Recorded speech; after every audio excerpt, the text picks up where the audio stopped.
So, hello guys! For today's video, gagawa tayo ng hopyang baboy. So, ito yung first na gagawin natin, yung first dough. Maglagay tayo ng 3 cups of flour, then 1 tablespoon of salt, and then put, kayo na bahala sa oil. Tansya-tansyahan na lang, tapos tubig. Ayan lang, sa first dough natin. Mix-mix lang natin yan. Imikos-mikos lang natin yan, ganyan. Hanggang sa yung dough ay mag-flattened na siya at magiging ano na siya, maganda yung texture na niya. So, ayan. Ano lang, masamasahin lang natin hanggang sa ang dough ay lumambot katulad niyan. Ayan. So, okay na yan. Ganyan na. Tapos, ibabalot natin sa plastic. Pwede naman, takluban nyo lang ng malinis na towel. Ganyan. So, sa akin yan, nilagay ko yan sa ref. Kahit malamig na yung dito sa amin. So, next, gagawin natin ay yung second dough. O, ayan, naglagay ako ng 3 cups of flour ulit. Tapos, ayan, 1/2 lang yan o 3/4 of asukal na puti. Pwedeng brown na asukal. Tapos, lard or pwede naman butter kung gusto nyo. Pero yan ay nilagay ko ay lard ng nilagay ko. Taba ng baboy. Literal na taba ng baboy talaga yan. So, ayan, mix-mix lang. Yan yung ating second dough na ginagawa. Para sa ating hopyang baboy. So, ayan. Mikos-mikos lang yan. Ganyan lang. Tapos, balot na after sa plastic. So, ayan na. Okay na. So, ito naman ang gagawin natin ng ating palaman sa ating hopya. So, ayan. Naglagay ako ng cooking oil. Tapos, yan natirang lard. Nilagay ko din. Tapos, ayan. Painitin lang natin yung ating kawali. At ang ating kalan. Ayun, naglagay ako ng sibuyas dahon. Pwede nyo namang sibuyas yung nilagay nyo. Pero ang sa akin ay nilagay ko ay sibuyas dahon para may kulay siya, green. Ganyan. So, it depends sa inyo kung anong gusto nyo. Pwede naman, nakikita kong video, ang nilalagay nila ay sibuyas. Ayan, hindi sibuyas dahon. Tapos, naglagay ako ng asukal. 1/2 cup of asukal. Ganyan. Tapos, mikos-mikos lang natin. Ganyan. Tapos, ganyan lang yan. Tapos, maglagay tayo ng kaunting milk. Pwede na naman tubig. Pwede naman. Kung gusto nyo, pwede din naman milk. Tapos, naglagay ako ng 1/2 cup of flour.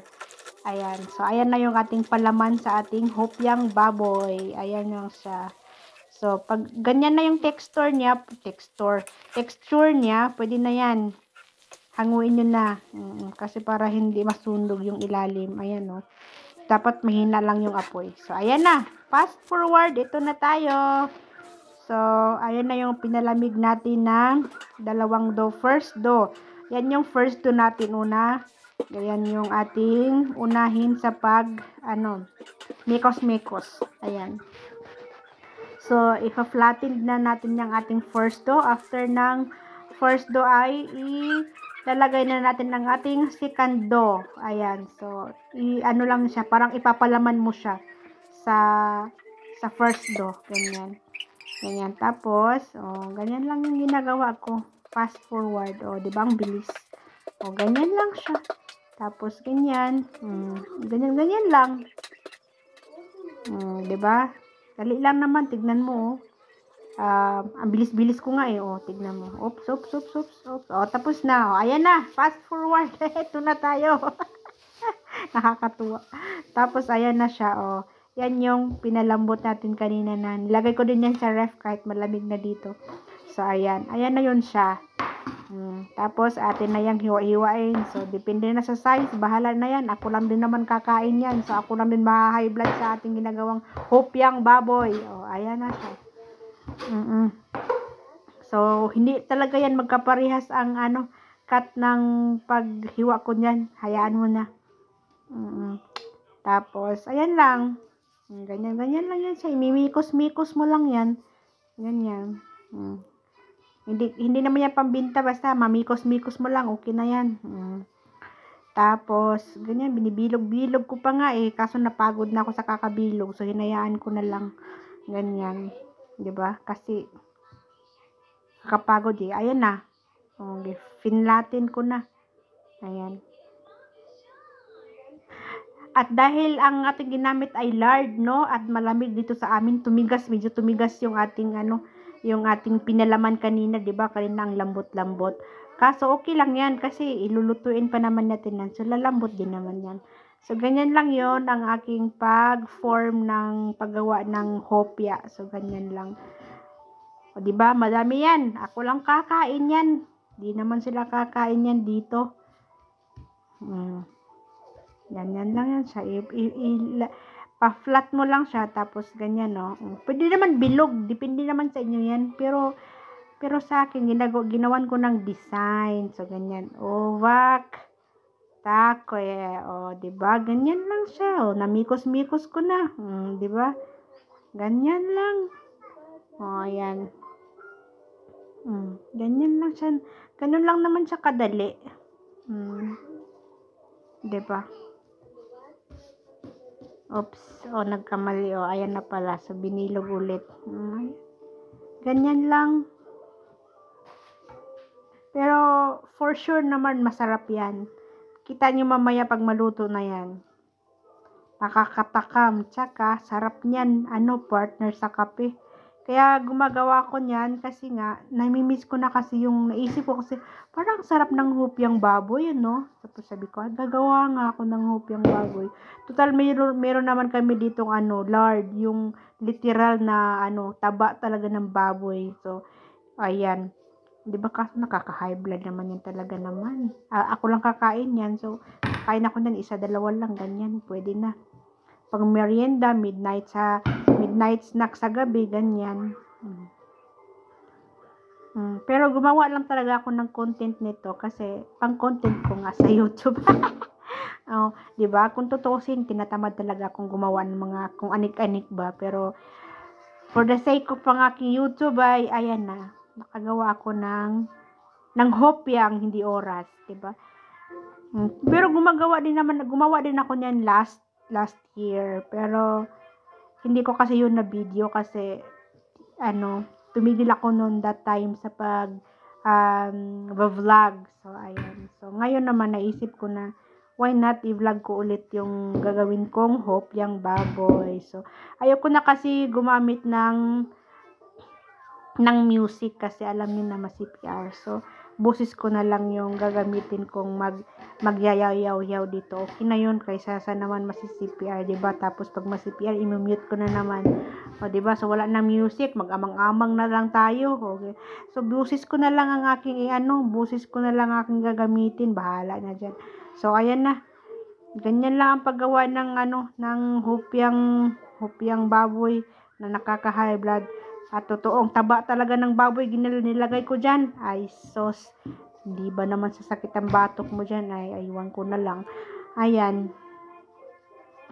So, di ba nga nagsasalita ako ngayon nakakatakam na. Ganyan lang yan siya. Ganyan lang. Dami niyan ay. Sus, di man din yan masisira ay. Katagal pa niyan masira at di naman dito mainit. Dito'y malamig sa amin ay kaege. Yan ay mga abuti ng 1 linggo kong kakainin yan. Pang partner sa umaga sa kape. Tapos midnight snack sa gabi. Pwede na. Mikos-mikos na yan. Ganyan lang siya. So mamaya pala pagkatapos kong gawin yung hopyang baboy na palaman na yan, meron pala akong inimbintong ibang palaman. So makikita niyo yan after nyan sa hopyang baboy na yan. Ganyan. So, diba kasi nakasanayan natin gumawa ng hopyang baboy, hopyang ube, hopyang anong tawag nun? Anong klaseng hopya yan? Ube, baboy, munggo. Ayun, 'di ba?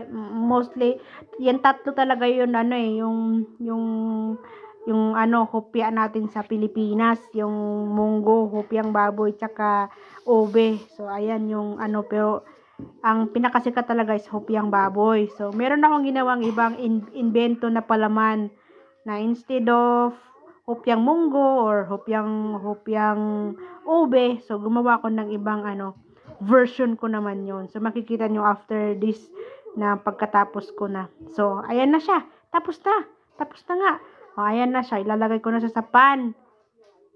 Ganyan lang. Namikos-mikos ko na yan. Ayan yung hopyang baboy. So, ang susunod ko namang gagawin is yung hopya na inimbento ko na palaman. So, ayan makikita nyo. So, tignan lang. Hindi nga pantay-pantay yung size niyan eh. Okay lang yan. Basta, ang tawag dyan hopya. Basta hopya, yun na yun. Ibali na yung size niyan. Kakainin din naman yan. Ganyan. Okay na yan. Tama na yan. Ayan na. Ayan na siya. Ayan na. Ito na yon. Ito yung sinabi ko na ininvento kong palaman. Pinast forward ko na kasi hindi na magkasya. So, ayan palang palaman na yan ay, yan? Apple. Diba? Puro na lang, magsawa kayo sa apple. Puro na lang apple. So, ayan na, diba? Bilog naman yan. Apple yan. Tignan nyo. Tapos na agad. Ayun na yun. Ang bilis naman. Ayan na, ayan na. Lalagyan ko na siya ng ng itlog sa ibabaw para lutuin ko na. Napagod na ako sa buong araw ko yung ginawa talaga. Ay, iwan. Ganyan, para lang sa content na yan, ay iwan ko na lang. Ayan na. Diba? Ang bilis lang.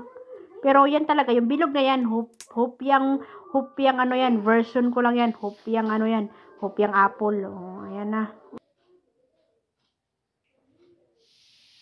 Ating finished product. Ito ay ating hopyang baboy. Hopyang baboy. Buksan natin. Yun no. Tapos ito yung aking inimbento na instead of ayan. Ayan siya. Apple yan.